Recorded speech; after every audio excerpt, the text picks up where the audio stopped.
Bien, eh, buenos días. Entonces vamos a empezar la clase de hoy. No sé si alguien tiene alguna pregunta o duda de la última materia que estábamos discutiendo. ¿Está claro entonces? No sé si alguien tiene alguna pregunta.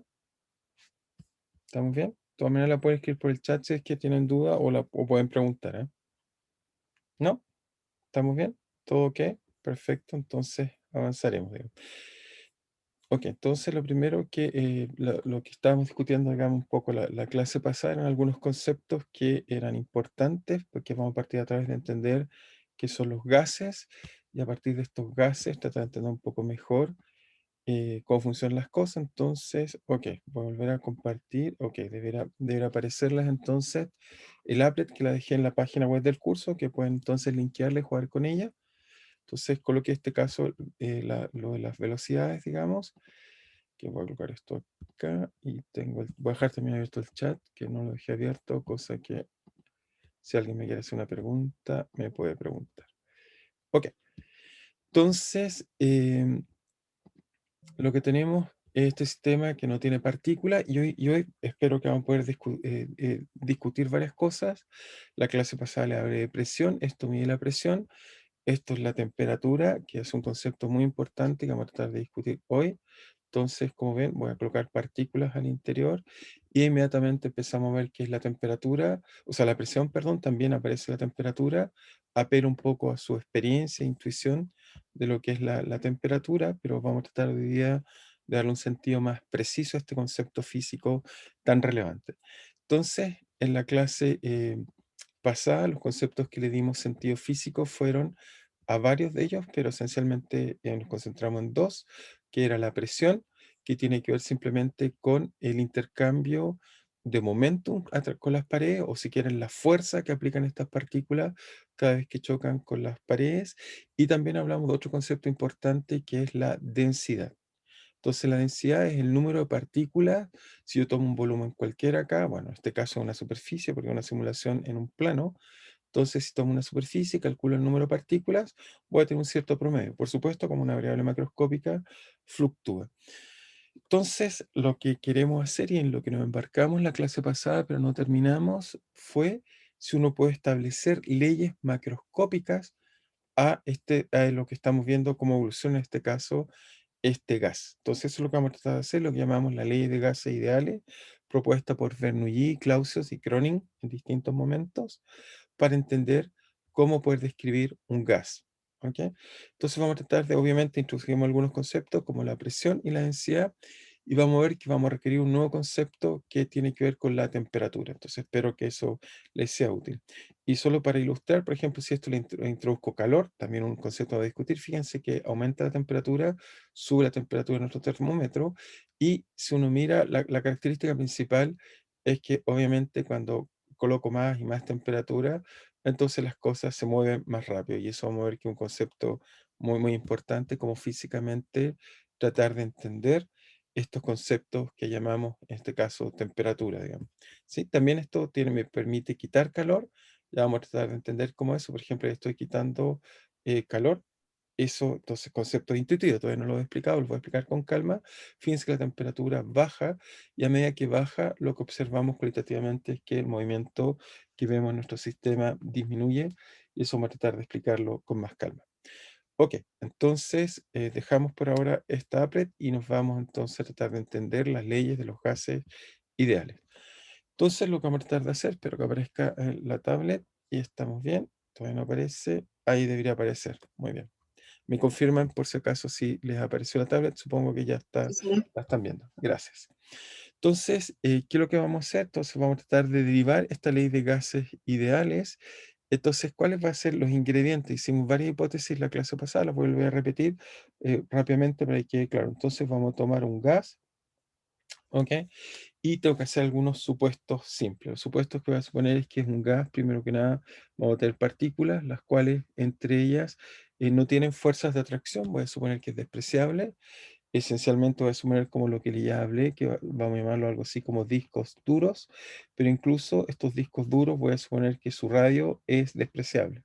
En realidad, lo único que hacen estas partículas es que no se ven, salvo que cuando colisionan se encuentran en una posición común e intercambian momentum y energía.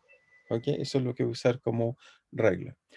Lo siguiente es que voy a hacer una hipótesis un poco, voy a asumir también, bueno, que está en equilibrio. ¿Qué significa que está en equilibrio? En equilibrio. Entonces se recuerdan que cuando partí el sistema y colocaba las partículas en una esquina, se propagaban hasta que llenaban completamente la simulación y de ahí en adelante no cambiaba. Así que eso significa en equilibrio. Es decir, que, ¿qué significa en equilibrio? Que si yo me tapo los ojos y miro el sistema y me vuelvo a tapar y miro el sistema, cualitativamente es más o menos lo mismo, ya solo fluctúa en torno a algo, está en equilibrio. En cambio, al principio, cuando con el bombín inyectábamos partículas, claramente yo puedo identificar las partículas en una esquina y veía cómo el sistema evolucionaba. Otra forma de entender el equilibrio en forma muy intuitiva, es decir, que las partículas esencialmente están en un estado que ya el tiempo como que no cambia. ¿Ok? Esa es como la idea de equilibrio. ¿Ok? Por ejemplo, el equilibrio termodinámico, que vamos a tratar de insistir y desarrollar, significa en nuestro caso que, por ejemplo, todo no cambia, es decir, hablaríamos de la muerte, algo que estuviera completamente estático, que no evoluciona en el tiempo, es decir, de un punto de vista físico, hablaríamos de la invariancia de traslación temporal. Entonces, suponemos que estamos en equilibrio, ya el sistema llegó a un estado que pareciera ser que no cambia.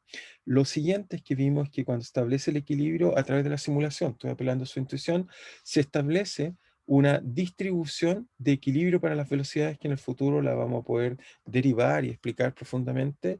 Esto fue hecho a partir de unos trabajos muy interesantes de Gibbs, uno de los primeros grandes científicos norteamericanos con Franklin, como ya les mostré.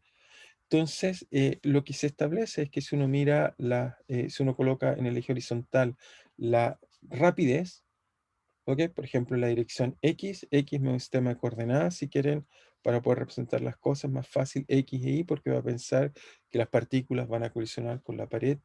Entonces, X, si miro eso, entonces vamos a ver que se establece una distribución de equilibrio, es decir, que el sistema hay una cierta velocidad, como lo mostré justo en la Applet cuando partimos la clase de hoy, y vemos que eso significa que para una velocidad cualquiera, yo me pregunto cuántas partículas tienen esa velocidad y con eso podemos definir una densidad. Si lo divido por el número total de partículas, puedo encontrar cuántas partículas tienen una velocidad dada cualquiera. ¿Ok? Eso era lo que estábamos viendo en el applet. Ok, si alguien tiene duda de eso, solo un segundo, no me cuesta nada, voy a mirar de nuevo en la simulación, porque este es mi ingrediente fundamental. Espero que ya estén viendo la simulación, voy a hacer play. Y si se fijan, eso que estoy hablando, justo esta parte que está acá, me calcula la velocidad, la distribución de velocidad y me dice cómo se establece un equilibrio. Y lo que cuenta esto es, da un valor de velocidad, cuenta cuántas partículas que están acá tienen esa velocidad. Voy a aumentar, digamos, la velocidad, digamos, si agrego calor. Esto hace que la velocidad suba. Como ven, empiezan a aparecer partículas por acá que tienen velocidad. También puedo agregar más partículas. Y entonces eso lo que hace, bueno, renormaliza acá, pero me cuenta el número de partículas por unidad de volumen que tienen una velocidad dada. Entonces, supongo que eso ya el sistema está en equilibrio como ahora, y una vez que ya está en equilibrio, entonces me pregunto, uso el hecho que existe una distribución, que no la conozco por ahora, no necesito conocerla, solo supongo que existe, y en el futuro vamos a establecer cómo es realmente, pero por ahora solo necesito saber que existe. Entonces, bajo ese supuesto, lo que hacemos es entonces, con estas hipótesis que acabo de usar, vamos a tratar de calcular la ley de gases. Entonces, ¿cómo hacemos esto? Entonces, lo primero que hacemos es que nos damos un pequeño, suponemos, digamos, voy a hacer más supuesto por simplicidad, voy a suponer que hay muchas partículas, pero me voy a concentrar, o voy a suponer que todas tienen la misma módulo de la velocidad. Por supuesto no es así, sino que después voy a calcular y promediar sobre las otras partículas para que sea más fácil. Pero para pensar, simplemente para pensar, voy a suponer que miro, solamente voy a considerar partículas, esta es una nueva hipótesis, supongo que las partículas, ok, tienen rapidez, si quieren, horizontal, solo necesito la rapidez horizontal, Bx. ¿Ok? Es lo que voy a suponer que la rapidez horizontal es Bx. Entonces, Lo que significa es que tengo una partícula acá, por ejemplo, y esta partícula, supongo que su componente Bx vale Bx, que puede ser positiva o negativa, porque la rapidez. Puede también haber partículas que sean Bx para acá. Y entonces lo que voy a hacer es que voy a tomar un volumen, ¿ok? Voy a colocar acá. Las partículas en principio tienen una velocidad en cualquier dirección, lo único que voy a suponer que su componente horizontal vale Bx. ¿Por qué voy a usar eso? Es porque voy a hacerme la pregunta, es la siguiente pregunta que me voy a hacer es cuántas partículas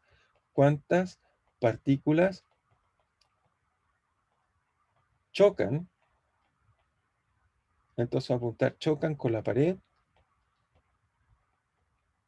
en delta t.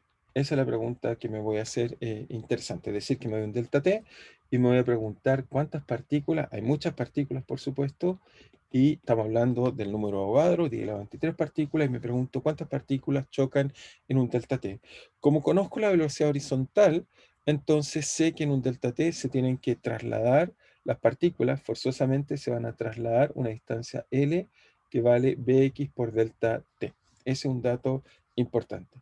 Entonces, para responder esto muy fácil, lo que hago es que la dirección horizontal que se trasladan mis partículas, o sea, la partícula está justo al borde en un delta t, como sea Bx, va a alcanzar a partir acá y pegarle, y justo pegarle.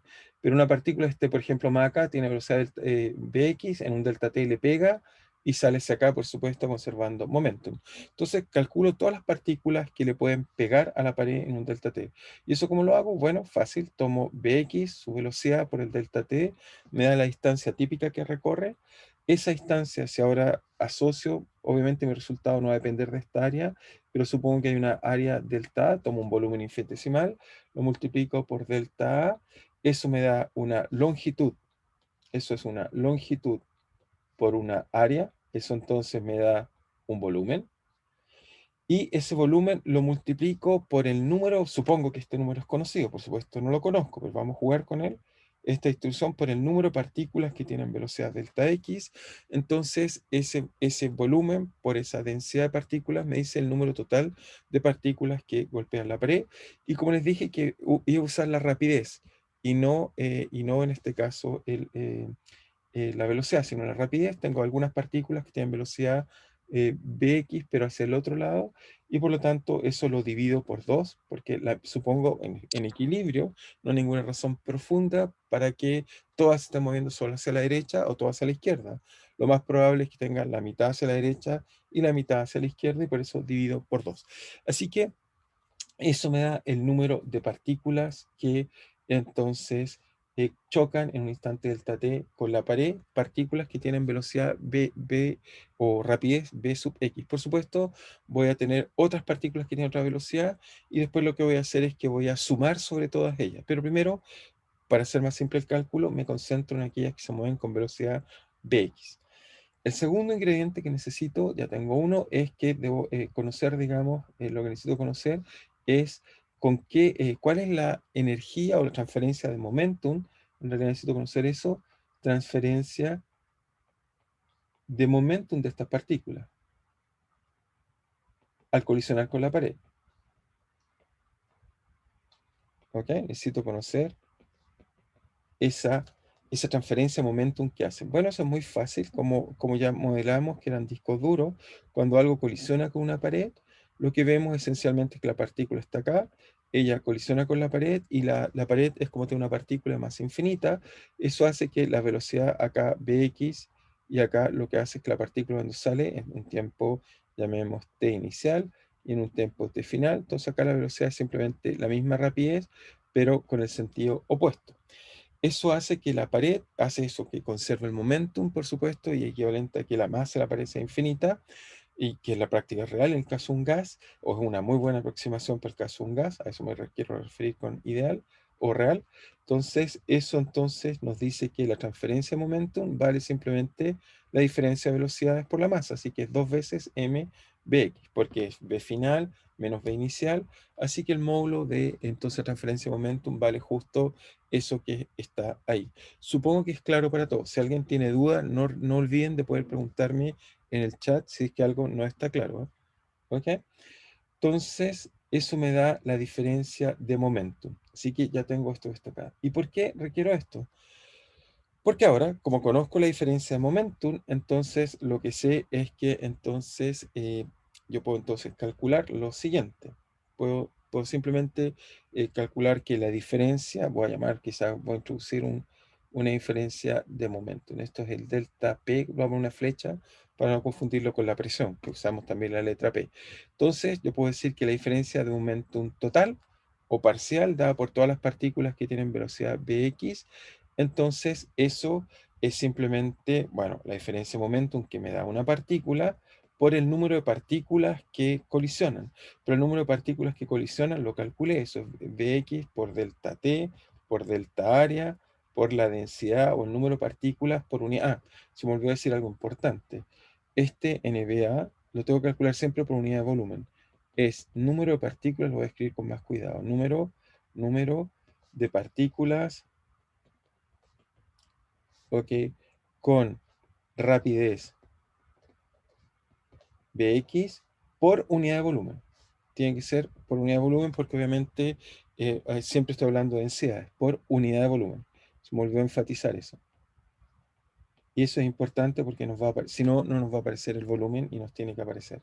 Entonces, eso por volumen, me queda esa cantidad que está ahí, así que esto es una cantidad importante que uno simplemente la saque. La mecánica que todos conocemos bien, supongo que hasta ahí está claro.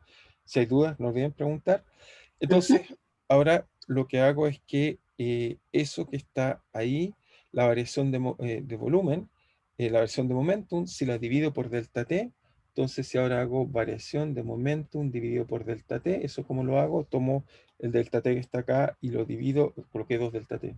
Hay un solo delta t, por supuesto, no hay dos delta t. Vamos a borrar eso porque hay un solo delta t. Entonces divido por el delta t y entonces nos queda dividido por delta t, eso es la variación de momentum dividido por el tiempo. Eso obviamente físicamente, ¿qué significa? La variación de momentum dividido por delta t es lo que llamamos la fuerza, y en este caso por supuesto es la fuerza con respecto a la pared. Obviamente la pared puedo introducir una normal a la pared, n, y eso es simplemente la fuerza por la normal. ¿Ok? No olvidar, eso es la fuerza por la normal, me da la variación de momentum. Idea de Newton. Recuerden que Newton encontró sus A y el delta A. Eso fue lo que me equivoqué, gracias. Entonces, cuando quise colocar, puse delta T, pero era delta A. Gracias por avisarme. Recuerden que eso es longitud por área, eso me da el volumen. Gracias. Había un pequeño error ahí que lo acabo de arreglar. Muchas gracias, alguien me escribió por ahí y está bien. Entonces, recuerden que Newton lo que descubrió es que cuando un objeto cambiaba momentum era porque se le aplicaba una fuerza, entonces esa fue nuestra noción de fuerza. Y entonces aquí tenemos la fuerza por la normal, entonces va a ser igual bueno, hay un 2 acá que también se me olvidó colocar. Entonces, el 2 se cancela con estos dos de acá, y ahora sí vamos a encontrar la expresión correcta. Es la masa por la velocidad al cuadrado, ¿ok? Muy bien. Por delta área, y por la densidad de partículas que tienen rapidez horizontal v sub x. Entonces nos queda eso que está ahí. ¿Y ahora qué hago? Bueno, fíjense, tengo la fuerza por la normal y aquí tengo justo un área. Y por lo tanto, un área pequeñita, por eso escogí un volumen infinitesimal.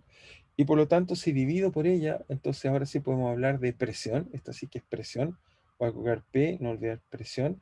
La presión es simplemente la fuerza aplicada sobre esta área y entonces dividido por el área. Así que divido por eso y me queda entonces que P va a ser igual a M por B al cuadrado, entonces por NB de X. Y esto ya empieza a ser el resultado profundo e interesante que vamos a empezar a sacar. Esto ya sí empieza a ser útil, ¿va? Todavía no es la expresión última, pero ya aquí está la expresión microscópica interesante. Aquí empezamos a encontrar la presión. Entonces, no olvidar presión. Esto es una cantidad física macroscópica. Es decir, si yo coloco cualquier sensor, mido el número de golpeteos. Y por otro lado, aquí hay algo muy interesante en este cálculo que acabo de hacer, es que aquí está la velocidad. Entonces esto es microscópico. Entonces empezamos a encontrar relaciones entre algo macroscópico y algo microscópico. Ahí viene el secreto interesante de lo que vamos a hacer. Ahora voy a hacer otro supuesto para escribir la expresión usual, que no está esta acá, sino el primer supuesto que voy a hacer es que si uno piensa y uno dice, pero, ok, ¿qué es, fíjense, ¿qué es esto? Esto de esta acá es la velocidad por el número de partículas que tiene esa velocidad.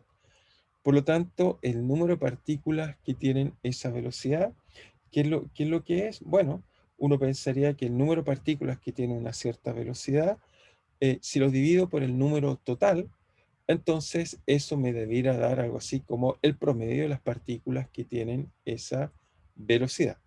¿Ok?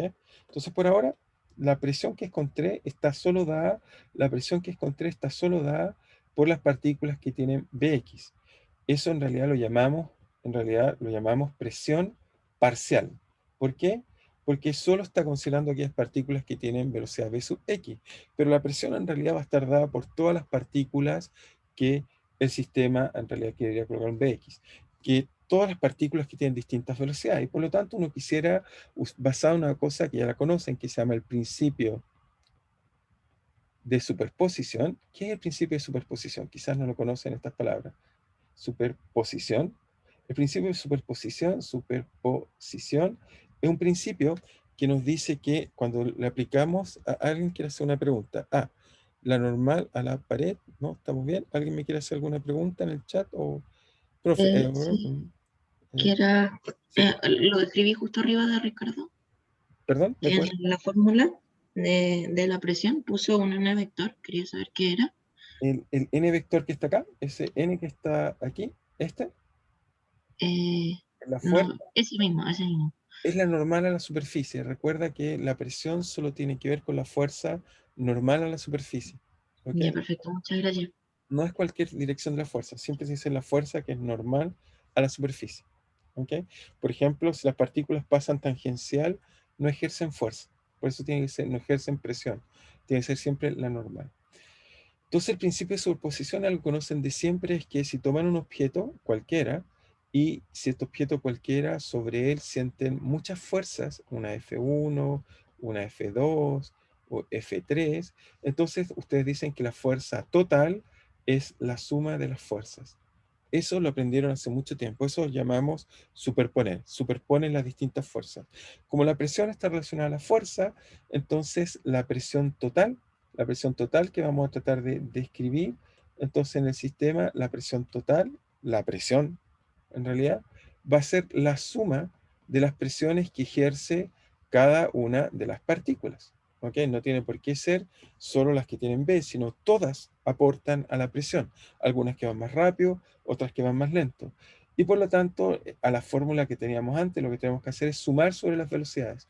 Sumo sobre las velocidades, ¿ok? Tengo la masa por la velocidad x al cuadrado por el número de partículas que tienen velocidad v sub x, y si sumo sobre todas ellas, lo que obtengo es lo que llamamos entonces un promedio. ¿Ok? Si es que alguien no lo ve, si es que alguien se pierde, fíjense, si en vez de colocar velocidad aquí pusiera notas, aquí entonces estoy sumando sobre todas las notas distintas que tengo, el valor que tiene mi nota, y la multiplico por el número de notas que tengo dividido por la nota total. Eso es promedio. ¿Ok? Así calculo un promedio toda mi vida. Y por lo tanto, esto que está acá me va a dar la masa, ¿ok?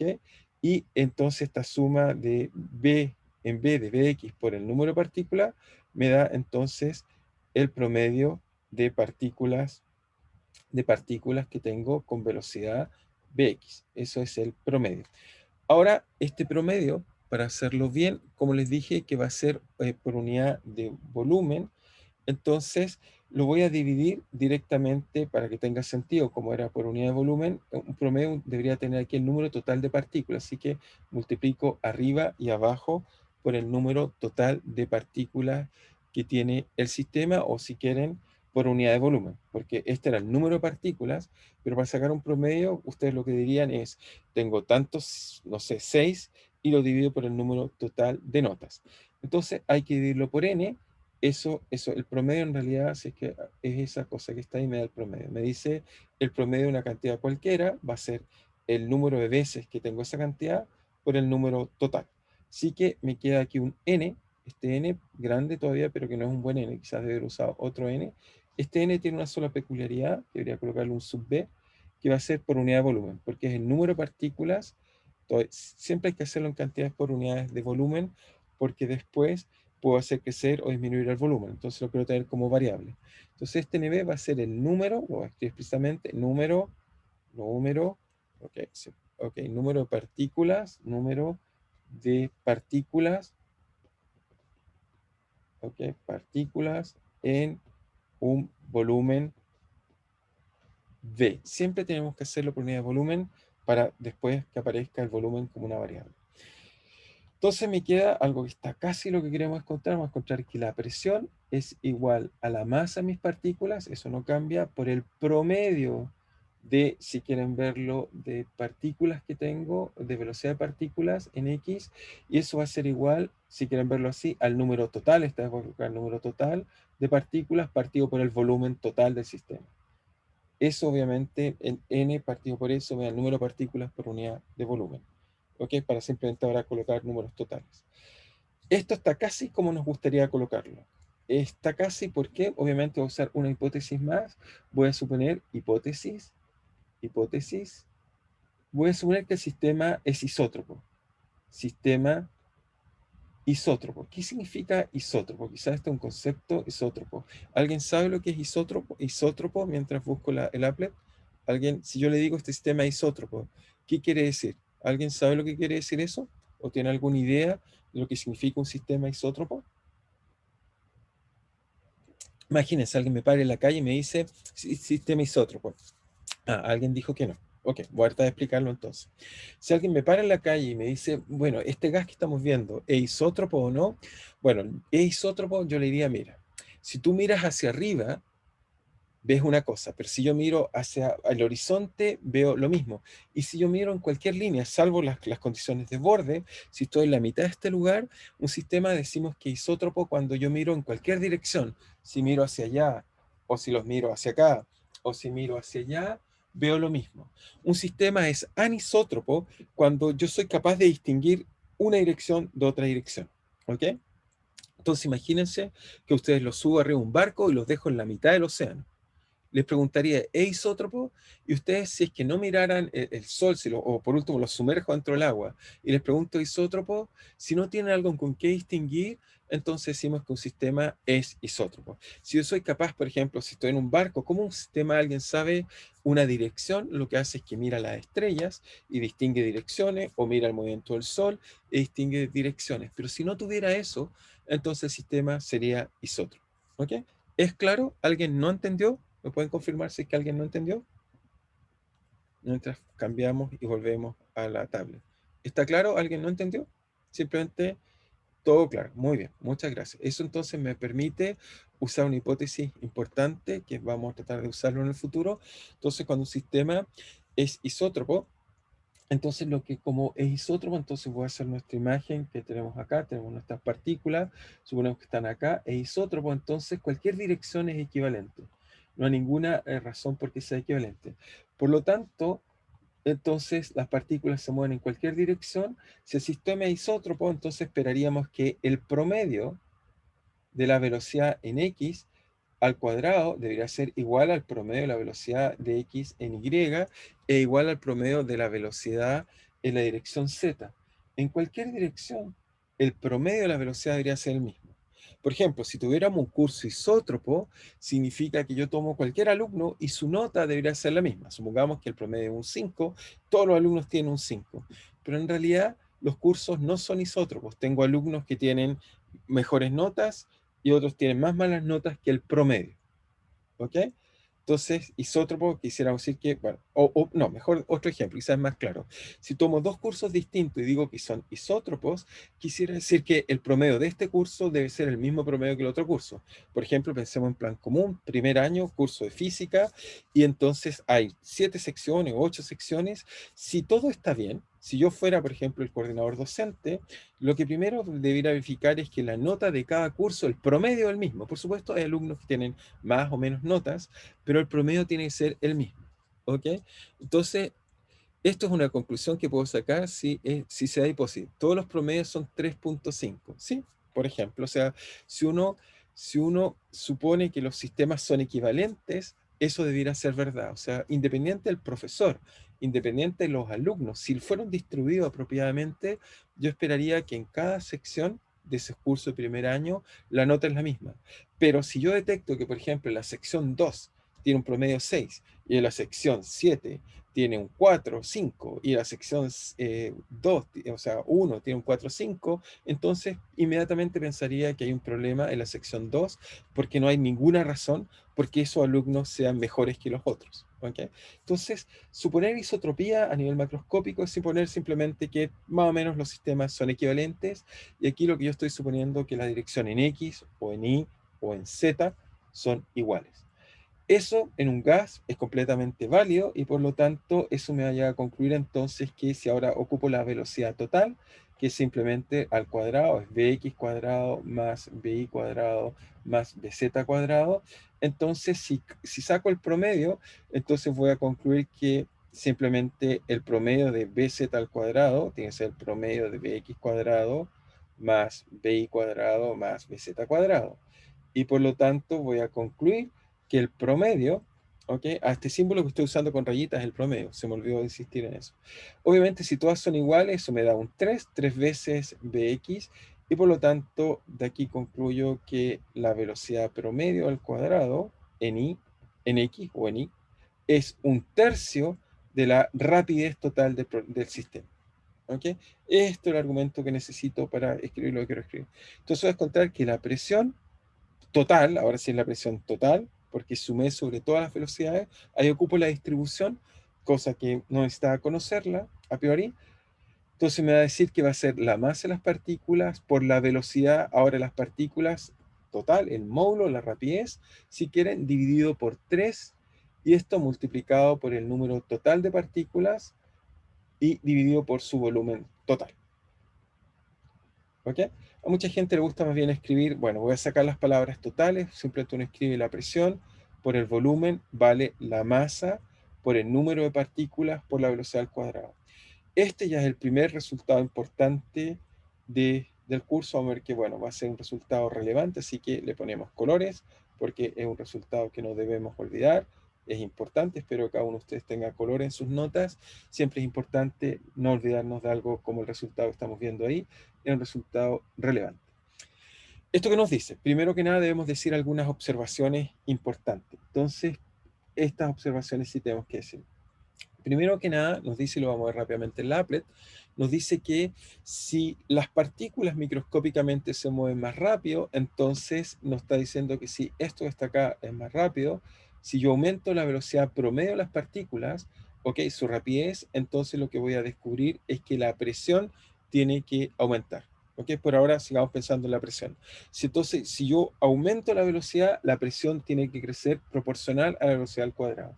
Entonces, la presión en cualquier sistema físico, la presión aumenta con la velocidad de las partículas. Obviamente estamos hablando del módulo, ¿eh? No da lo mismo la dirección, es el módulo, la rapidez. La presión aumenta con el cuadrado, debería decir, con la velocidad de las partículas. Con la velocidad de las partículas. Es decir, por ejemplo, no sé si a ustedes les pasa en estas épocas, bueno, cuando entramos a cualquier lugar ahora nos miden la temperatura, todavía no hemos hablado de eso, pero al menos cuando voy a ver al doctor, lo primero que me dice es cómo ha estado, me hace algunas preguntas, después me dice súbase acá y me mide la presión. Entonces, ¿qué me está midiendo esta persona? Uno dice, ¿pero qué me mide? En realidad, lo primero que me está midiendo el doctor cuando lo voy a ver es que me mide la velocidad microscópica de mis partículas. Y usted dice, pero ¿para de qué le sirve saber al doctor la velocidad microscópica promedio de mis partículas? Y se me olvidó un 3 aquí, importante no olvidar el 3. ¿Qué es lo que me está midiendo el doctor? Está midiendo una propiedad de mi fluido, la sangre, por ejemplo, que está en mi interior, ¿ok? Yo soy sistemáticamente un fluido que me está recorriendo la sangre. El doctor lo que me está midiendo entonces es la velocidad microscópica de mis partículas. Y él sabe que si esa velocidad tiene ciertos rangos, estoy bien o estoy mal. Si mis partículas se mueven muy lento, si mi flujo es lento, entonces sabe que estoy enfermo. Y si es muy rápido, por ejemplo, si tengo hipertensión, también sabe que puedo tener problemas. Puede ser que estoy bombeando demasiado rápido. Entonces, él tiene que buscar un rango en el cual las velocidades típicas de mis partículas microscópicas. Esa es la información que saca. O sea, el doctor les va a hablar de presión, quizá él piensa en fuerza, pero lo que me está midiendo es la velocidad promedio de mis partículas. No olvidar. ¿Okay? Lo segundo que me dice esto, me dice otras cosas más, me dice que si yo agrego partículas y se siguen todas moviendo con la misma velocidad promedio, la presión también aumenta. ¿Ok? Entonces eso me dice que eso, y en este caso es trivial, es lineal, entonces me dice que la presión crece con el número de partículas. Bueno, eso es trivial, digamos, partículas. ¿Por qué es trivial? Obviamente, si la presión tiene que ver con cambio de momentum, fuerzas con las paredes, si yo tomo un sistema y tomo una pared, por ejemplo acá, y obviamente tengo una partícula y esta partícula choca con él. Tengo cierta fuerza que se transfiere, o momentum que se transfiere. Pero si yo coloco otra partícula, obviamente si son dos partículas va a ser el doble. Y si son cuatro, de nuevo va a ser el doble. Obviamente va a crecer con el número de partículas. Ahora el M no es tan importante porque la masa es importante sin duda, pero la masa es tan pequeñita que en la práctica los átomos en general pesan más o menos lo mismo y no nos cambia mucho. Pero veamos esto un segundo en la applet, solo para seguir con esta idea simple, y después volvemos y seguimos avanzando en nuestra visión de lo que estamos haciendo. Entonces, debiera aparecernos la applet ahora. Me dicen si les aparece. Ya, les apareció, supongo. Voy a Sí, reiniciar, gracias. Entonces, no, esta vez voy a colocar poquitas partículas. Entonces, sí, bueno, esto me va a colocar, qué sé yo, 50 partículas. Fíjense que mi contador de presión ya le pegó una partícula a la pared y está contando 5, algo atmósferas. ¿Ok? Eso es lo que está contando la presión. Entonces lo que cuenta esto es que cada vez que golpeo la pared, él simplemente calcula el momentum que se transfiere y lo guarda con este aparato que está acá, que es un manómetro como el que les expliqué la vez pasada, que simplemente por colisiones nos da una cierta altura. Entonces la teoría me dice que si yo duplico las partículas al doble, por ejemplo, si colocamos 100, ¿ok? Entonces la presión crece al doble. Fíjense, teníamos 5 y ahora está calculando, ¿eh? No es que calcule el número, calcula y encuentra que son 12. Si ahora vuelvo a duplicar, es decir, pasar a 200, debería entonces ser del orden de 20 y así. Entonces, lo primero nos muestra que efectivamente es correcto nuestro resultado, que la presión crece con el número de partículas. Pero bueno, acá me dice, desgraciadamente este no me muestra la velocidad promedio, pero si yo tengo una distribución como la que está en esta figura de acá, la velocidad promedio debería estar por ahí, cerca de lo que llamamos la moda. No sé si alguien sabe lo que es la moda. O sea, ¿alguien sabe lo que es la moda? Estoy hablando obviamente estadísticamente, no me hablen de otras cosas que son interesantes, pero no es lo que quiero hablar ahora. ¿Alguien sabe lo que es la moda? ¿Sí? ¿Qué es la moda entonces? El valor que se repite más. Muy bien. En este caso, el valor que se repite más, entonces este máximo que está ahí, así que la moda debería estar en esta zona de acá. Okay. Acá arriba está la velocidad promedio, la tenía tapada con el chat, ahora la estoy viendo. La velocidad promedio, entonces, fíjense, es 460 metros por segundo. Entonces, aumentemos la velocidad promedio. Si soy capaz de aumentarla, la presión tiene que crecer. Ahora no sé hasta cuánto la vamos a poder aumentar, pero aumentémosla harto. Veámoslo, hasta teníamos 400, veamos si la puedo llevar a 800 para que entonces la presión sea el doble. Si es que podemos llegar. Estoy solo mirando la velocidad media. Ahí está. Estamos cerca de 800. Fíjense que la presión pasamos de 40, más o menos teníamos antes, algo que más o menos como 80. Así que la cosa está bien. Ahora era la velocidad al cuadrado, así que hay que tener cuidado ahí porque va al cuadrado, por lo tanto, si aumenta el doble, sale un factor 4. Tenía que haber mirado con cuidado la velocidad. Pero lo importante es que intuitivamente ven que si yo aumento la velocidad promedio de mis partículas, la presión aumenta. ¿Ok? Aumenta mucho. De hecho, veamos cuánto más podemos hacer calentar esta es una olla a presión. Si está todo bien, en algún momento debería reventar y abrirse hacia arriba. Veamos hasta dónde llega. Ahí se reventó. Se fijan, se abrió arriba y ya no aguantó más mi sistema y simplemente las partículas se nos salieron para afuera. Estamos perdiendo las partículas. ¿Ok? Bueno, es una tristeza en este caso ver las partículas, pero las estamos perdiendo. Es parte de lo que nos pasa como ejemplo. ¿Ok? Yo después de 2 semanas, ok. Alguien me dice, no entendí la pregunta. Dice, yo después de 2 semanas en clase online, sí, no entendí si es que había una pregunta o no en el comentario de Amaru. Ok, no era una pregunta, perdón, Amaru. Me confundí, pensé que era una pregunta, era un comentario. Ok, pero entonces trato de convencerlos que cuando crece la presión ocurre esto interesante. Entonces, volvamos a la tablet y vamos a ir diciendo cosas interesantes del mundo microscópico al mundo macroscópico y cómo vamos a emerger ahora dos conceptos importantes. Uno es fácil, que es la energía interna, y el más profundo va a ser la temperatura, que demoró muchos años para que las personas entendieran bien qué era. A pesar que todos ustedes, si les pregunto qué es la temperatura, o alguien en la calle me pregunta qué es la temperatura, o les preguntan a ustedes, estoy seguro que cada uno tiene una idea. Se las voy a preguntar, pero por ahora medítenla. Todavía no les voy a decir hasta que cuando nos concentremos en la temperatura. Pero guárdenme esta pregunta y reflexionen un poco. La pregunta es, ¿qué es la temperatura? ¿No responden todavía?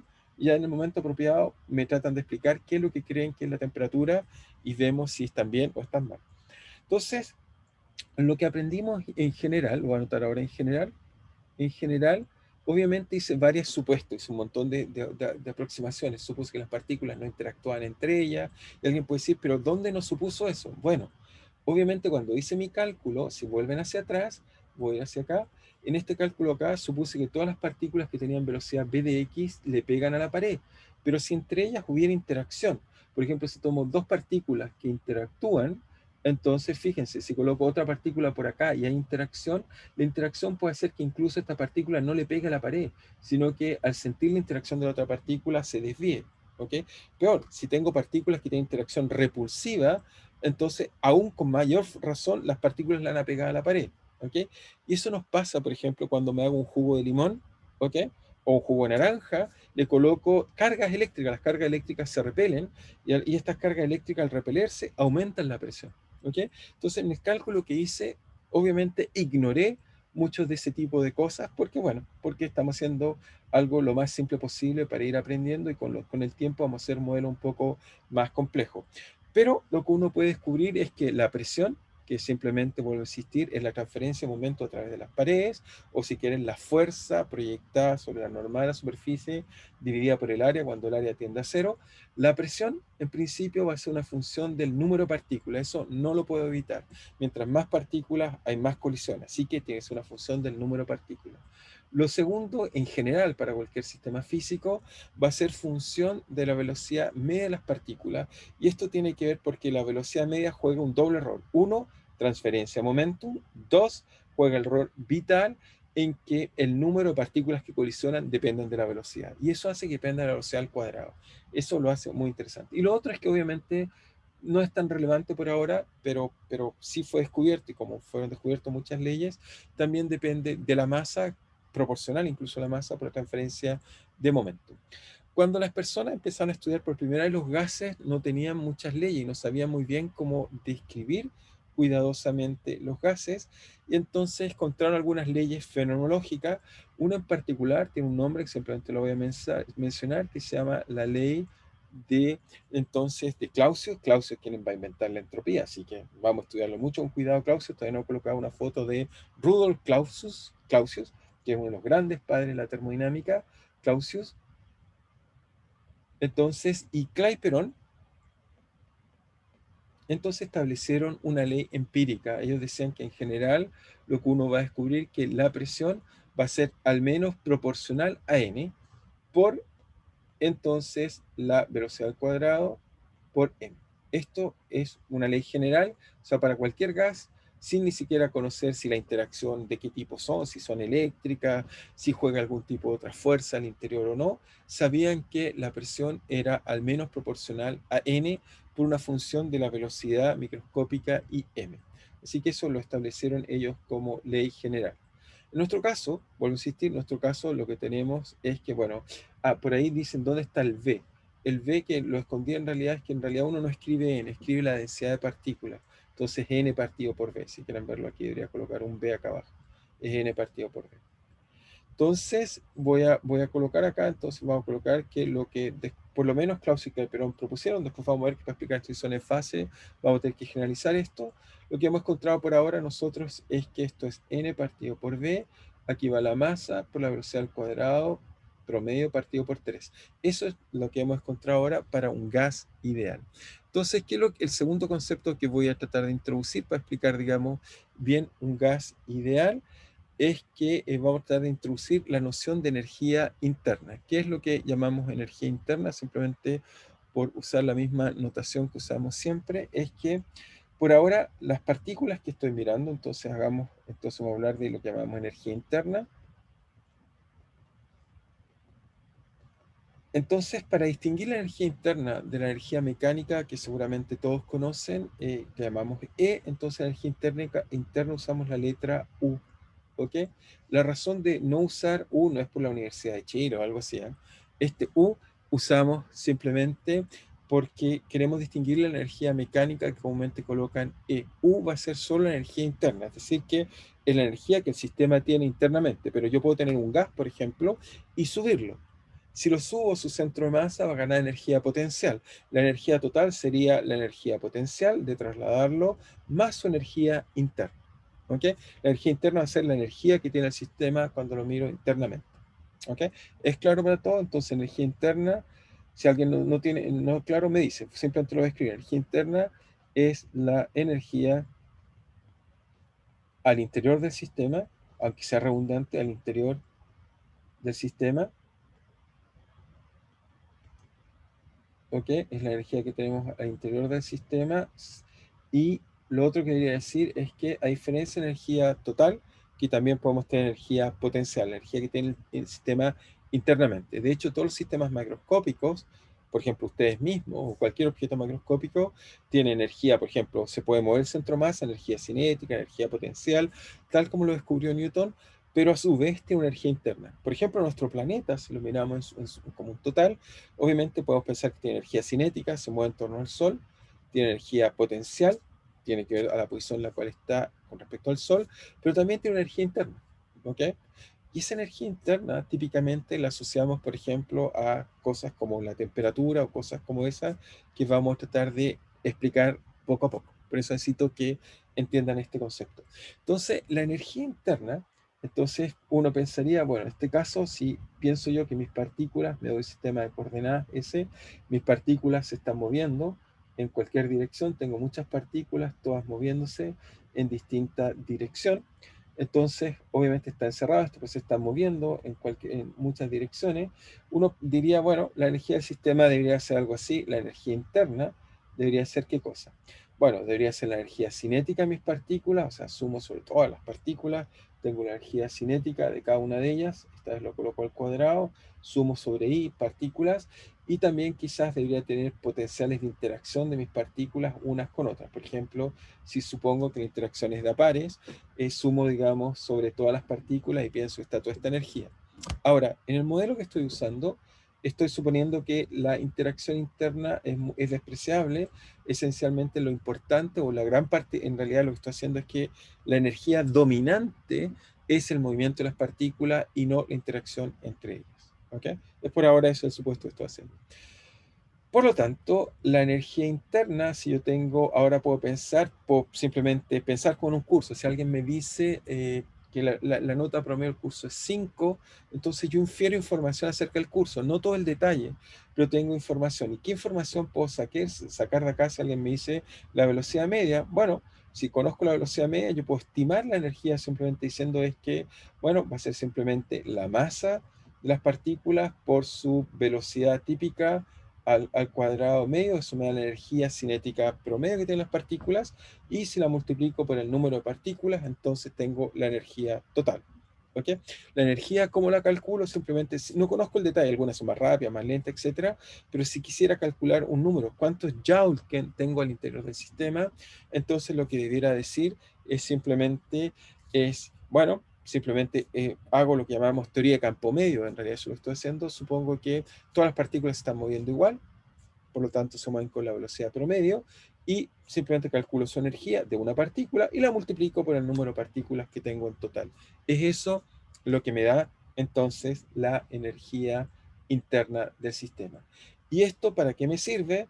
Si miran acá, ahora entonces si esto se ocupa esta expresión de energía interna, que por ahora es la que vamos a estar usando, obviamente en el futuro iremos adaptando esta energía interna, entonces esto me va a decir que la presión por el volumen es igual a n por v. Entonces, si esta expresión de acá vengo y lo multiplico por un 2 arriba y un 2 abajo, entonces fíjense que ahí me da la energía interna, y por lo tanto lo que voy a encontrar es que esto vale 2 tercios, hay un 2 acá, un 3 de la energía interna.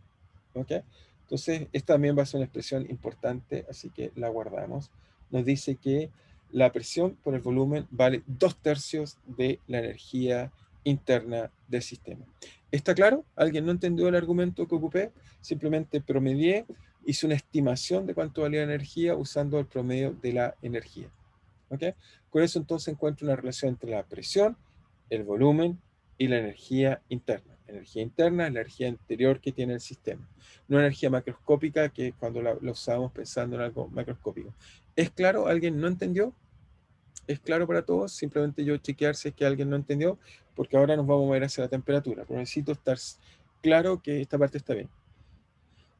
Ok, tomo n como dado. Sí, n por ahora supongo que n es conocido, pero recuerden cómo lo hizo Franklin. Lo que vamos a hacer en la química particularmente y en muchos contextos, n vamos a suponer que es del orden de Avogadro o de ese un número que está acá. ¿Ok? El volumen. El volumen sí, por supuesto un gas, si en un gas le saco el volumen, crece y se expande y se expande y se expande y se expande. ¿Ok?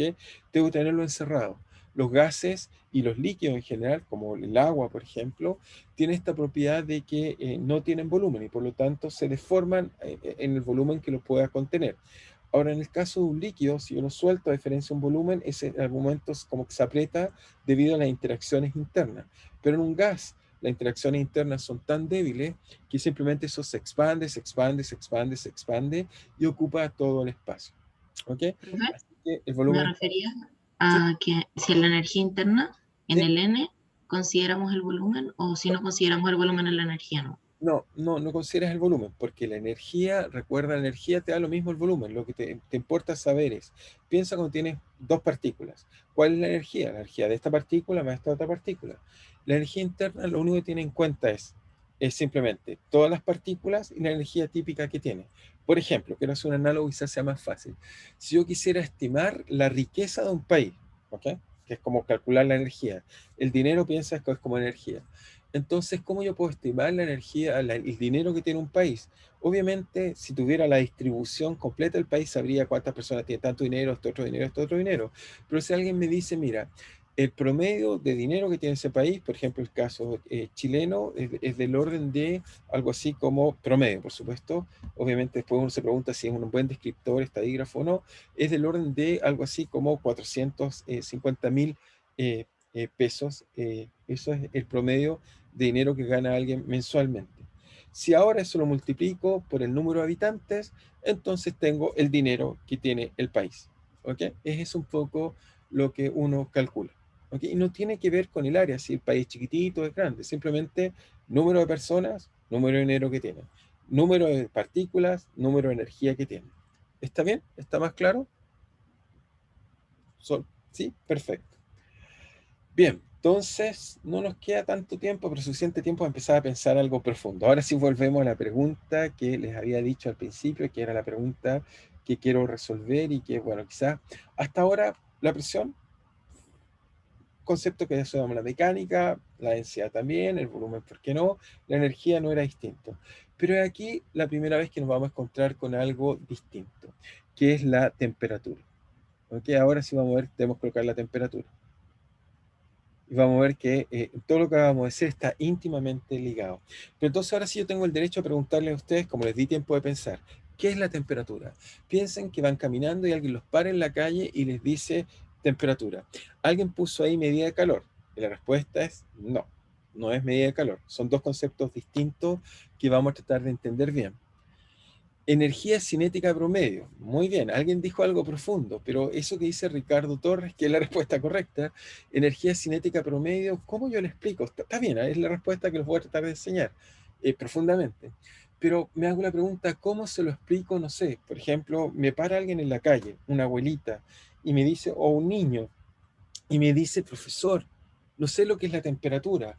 Tomo algo, por ejemplo, como una taza y sé que está caliente y hay una temperatura. O peor, entro al supermercado y lo primero que hacen es que me dicen, oiga, le quiero medir la temperatura. ¿Qué me está midiendo? No le puedo decir que me está midiendo energía cinética promedio. ¿Qué es lo que intuitivamente creen que las personas llaman temperatura? ¿O qué creen que las personas creen que es temperatura? Piensen en forma intuitivamente, piensen como cuando eran niños, con libertad, no traten de decir, resumen, ¿qué creen que es la temperatura? ¿O qué es lo que llamarían lo que es la temperatura? Piensen en alguien que no es ilustrado, alguien que, no sé, acaba de salir de cuarto medio o octavo básico y les dicen, pregúntenle, ¿qué es la temperatura? ¿Qué creen que les respondería esa persona? No les va a decir, no tengo tiempo, no sé. Piensen en alguien que tenga un poquito más de curiosidad. ¿Qué creen que les respondería? ¿Qué pensaría esa persona que es la temperatura? ¿No? ¿Nadie tiene alguna opinión de lo que... Normalmente lo relacionarían con el calor que irradia a la persona Sí, en como dijo, general. muy bien, como dijo Amaru, lo asociamos al calor. El calor tiene que ver con la temperatura, por supuesto. Entonces, voy a tratar de hacer un poco, pensemos un poco como la gente definió temperatura y después vamos a hacer una definición profunda que es la forma correcta. Pero lo primero que deberíamos decir, muchas gracias por la respuesta, eso está bien, prefiero que lo piensen así, piensen intuitivamente, va a ser eso lo que nos va a llevar a pensar. Y piensen en la gente que hizo las máquinas en la revolución industrial. Ellos obviamente no veían el mundo microscópico, demoramos un tiempo en entender eso, pero sabían que había temperatura y qué cosas sabían de ellas y cómo lo hicieron. Entonces tenemos que tratar de pensar un poco como ellos y después hacemos una respuesta más profunda y correcta que requiere que hayan átomos, ¿ok? Porque la energía cinética promedio requiere que tengamos partículas por las cuales podamos promediar. Pero entonces la gente que hizo todos estos avances en la termodinámica, ¿ok? Que son muchos, entre esos Joule, por ejemplo, sabían entonces que los objetos, ya sabemos que cuando tomamos materia, pensemos en la materia, toda materia macroscópica, o sea, no pensemos como los mecanicistas que pensaban que todo era un punto, pensemos materia, un trozo de algo que ocupa volumen en el espacio-tiempo, ¿ok? Algo que ocupa volumen. Entonces la materia tiene una propiedad importante, volumen. ¿Qué otra propiedad más tiene? Importante. ¿Qué otra propiedad? Si yo les digo, tomen un trozo de cualquier cosa, materia, ¿qué otra cosa tiene? Aparte de tener volumen. Masa, muy bien. Tiene masa. La masa la aprendimos con Newton y la masa entonces lo que aprendimos es, tiene dos visiones de lo que es la masa. La masa es la dificultad, cambiar su inercia, mientras más masa tiene, más difícil es cambiarle su momentum, pero también descubrimos que la otra visión de Newton, la gravitación, nos dice que la masa hace que los cuerpos se atraigan y por lo tanto entonces también tenemos algo asociado a la gravedad y después Einstein va a generalizar el concepto de la masa, algo que forma el espacio-tiempo, pero bueno, no entremos todavía en ese tipo de discusiones, porque supongo que pueden ser confusas si no tenemos la herramienta apropiada. Pero lo importante es que la masa atrae objetos. Entonces, ¿pero qué otra propiedad más tiene la materia? ¿Qué otra propiedad tiene cualquier pedazo de materia que tomen, aparte de tener volumen y masa? ¿Qué otra cosa más tiene? Velocidad, muy bien, pero Temperatura, muy bien, velocidad, pero no escuché. ¿Qué otra cosa tiene? temperatura, temperatura. Temperatura, muy bien. Entonces tiene temperatura y yo agregaría una más, pero no vamos a entrar en ella, también tienen carga. No existe la materia sin carga. ¿Ok? Puede estar neutra, pero tiene carga. Pero tiene esta que es la que nos queremos dedicar a entender, temperatura. ¿Ok? Así que todo pedazo de materia, ¿ok? Tiene temperatura. ¿Ok? Después vamos a ver que los campos electromagnéticos que no son eh, materia, también tiene temperatura. Tiene que ver con el movimiento de sus partículas que se llaman fotones. ¿Ok? Pero por ahora todo eso es muy sofisticado. Entonces pensemos en algo más simple, la materia, algo que es más habitual a lo que nos rodea. Todos ustedes y yo también soy materia. Por lo tanto, por ser materia, tenemos temperatura. ¿Ok? Entonces es una propiedad de la materia. Por lo menos así fue como lo trataron de entender. Toda materia tiene volumen, masa y tiene temperatura. Entonces, cuando estaba esta propiedad, entonces la primera propiedad interesante y tiene que ver con la noción que Amaru nos dijo y que también otras personas comentaron, es que, ok, tiene temperatura, pero ¿qué propiedad mide la temperatura? ¿Qué tiene que ver o qué información me da la temperatura? Lo primero que aprendemos de pequeño es que cuando tomo dos objetos, independiente del volumen, eso es lo interesante, o sea, puedo ser yo y el océano, puedo ser yo y una pelota de ping-pong, no tiene que ver con el volumen. Tomo dos objetos cualquiera, ¿ok? Entonces tomamos dos objetos cualquiera y cada objeto tiene una temperatura distinta. Supongamos este tiene T1 y este tiene T2. ¿Ok? Todavía no sabemos lo que es como medir T1 y T2. Todavía no hemos hecho esa discusión. Pero lo importante es qué pasa si los pongo en contacto. ¿Qué ocurriría? ¿Qué se imaginan ustedes si los pongo en contacto? Ok, eso lo hice mal. Voy a probar. ¿Qué pasa si los tomo en contacto? ¿Qué pasa La si los coloco ahí en temperatura contacto? T1 y T2 cambian. Ok, pero ¿qué ocurriría cuando los coloco en contacto? Más precisamente, si colocan dos objetos con distinta temperatura en contacto, ¿qué ocurre? Transferencia de calor. Transferencia de calor. Esa es la palabra importante. Todavía no sabemos lo que es el calor, pero todos intuitivamente sabemos que, por ejemplo, si yo tomo mis dos manos y por ejemplo, hago esto, aumento mi temperatura local y si coloco aquí siento algo, calor. Todavía no sabemos lo que es el calor. Vamos a tratar de entender, pero hay transferencia de algún tipo de energía que llamamos calor. La temperatura y el calor son cosas distintas, a pesar que nuestra intuición o nuestra forma cotidiana las mezclamos. ¿Ok? Voy a llegar a esta idea, ya voy a terminar, solo quiero dejar esta idea, pero ahora te voy a explicar. Todo objeto tiene temperatura. El intercambio de objetos con distintas temperaturas genera un flujo de energía que llamamos calor. ¿Ok? Pero vamos a tratar de entender qué es realmente esto y cómo lo medimos y cómo lo entendemos correctamente. Y solo para terminar, dejar bien, digamos, la idea de la clase es que lo que quiero convencerlo es que, como alguien dijo bien, vamos a tratar de entender microscópicamente el calor, porque en realidad, si no, parece ser una propiedad misteriosa. Pero vamos a ver que la temperatura, que es lo que está midiendo este termómetro que vamos a explicar después, en realidad va a ser una medida de algo que demoró mucho tiempo en entender, microscópica, que tiene que ver con la energía que tienen las partículas, energía media. En realidad la temperatura tiene que ver con esta energía de desorden que tienen las partículas, pero eso lo vamos a entender más profundamente la próxima clase. Por ahora solo necesito que usen su intuición. Su intuición es, los objetos tienen temperatura, cuando yo toco objetos con distintas temperaturas hay transferencias de energía, cuando tienen igual temperatura no hay transferencia de energía. Si yo, por ejemplo, me tiro ahora a la piscina, y la piscina tiene una temperatura y yo tengo la misma temperatura, cuando me tire no va a sentir nada especial. Pero si la piscina está más fría y yo me tiro, entonces voy a sentir algo extraño, agradable, digamos, o no agradable, eso es subjetivo, por supuesto. Esa noción de calor va a ser importante y vamos a ver que el calor que está transfiriendo lo vamos a tratar de entender con cuidado la próxima clase. ¿Ok? No sé si hay alguna pregunta de lo que discutimos hoy día que no haya quedado claro o que quisieran preguntar o de las materias anteriores, lo que sea. Profe, ¿Sí? esto no es de la materia específicamente, pero me acordé recién ¿Sí? que si le habrán confirmado alguna fecha de evaluación Sí, ya me enviaron de las tareas, fechas. si las tiene. Sí, me enviaron las fechas de control. Se me olvidó decirla, no sabía que no las tenía, las tengo. Se las envío, las voy a subir mejor en un curso cuando no me las sé de memoria. Pero tengo la fecha de control 1, 2 y 3 y solo les voy a, acuérdense, vamos a hacer la fecha 1 y 3 y las dos van a ser tareas. Las voy a Muchas gracias. repartir apropiadamente. No sé si hay alguna otra pregunta o duda. ¿No? ¿Estamos bien? ¿Estamos claros entonces? Todo bien, muy bien. Traten de pensar, e insisto, piensen un poco en la temperatura, pero lo que les voy a subir a todo esto este fin de semana va a ser un video de un poco cómo la gente trató de entender la temperatura. La respuesta correcta la vamos a ver, por supuesto, el martes, pero voy a tratar de hacerlos pensar cómo la gente entendió la temperatura y cómo, por ejemplo, cuando voy al supermercado, una pregunta para ustedes es, ¿por qué cuando me miden ni siquiera me tocan? ¿Cómo alguien puede medir mi temperatura sin tocarme? Es para que piensen un poco en el proceso físico con que hacemos eso. ¿Ok? Entonces, bueno, si no hay más preguntas, si hay una pregunta, ¿alguna lectura que recomienda? Sí, yo sigo recomendándoles en los libros que les puse, particularmente en MAM, es un muy buen libro, y el RAIF, creo que son excelentes libros para este tipo de temas que les estoy hablando. A veces los libros clásicos de termodinámica solo se quedan con la visión de temperatura como una propiedad de la materia o lo que mide el termómetro. No es la forma que vamos a usar en el curso.